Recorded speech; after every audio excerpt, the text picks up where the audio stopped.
make me skinnier? Does that make I'm my going to head put on look- all the Hollywood filters. I mean, look at me. Welcome, Superintendent Justin Gilmore from Gainesville R-V. Thanks for taking some time this morning. I really appreciate it. Thanks for having me. Home of the Bulldogs, right? That's right.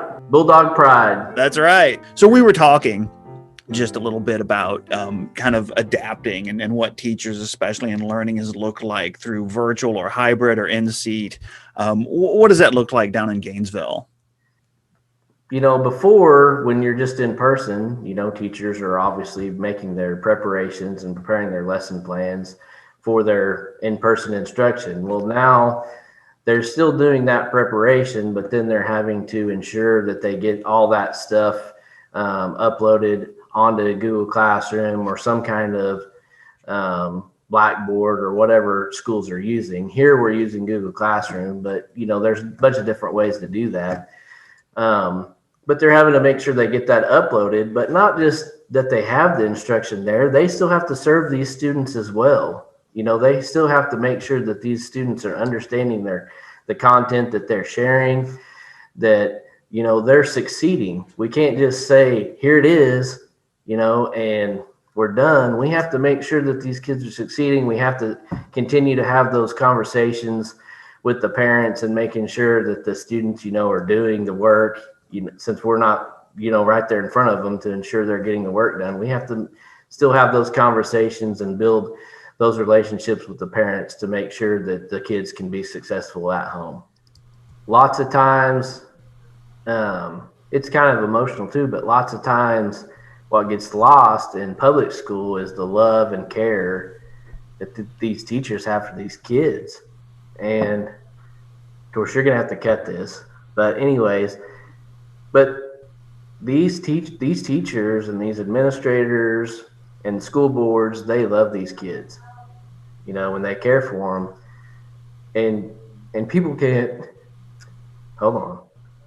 I think that gets lost sometimes, is how much teachers care about their kids and they love them. And sometimes these kids, people don't understand that, lots of kids have loving families and they have loving parents and they have all those things, but there's lots of kids that don't have those things.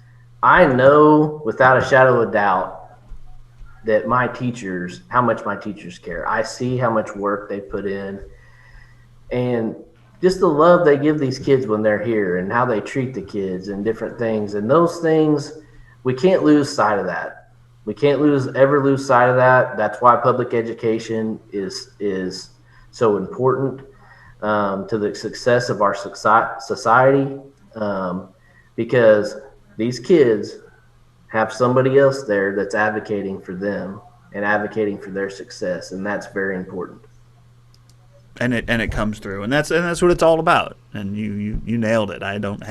There's nothing I could add to that. You said it perfectly. I don't know what to say. I don't know what else you would do, because everything I've seen from districts all across the state and all across the country, I think, it's proof.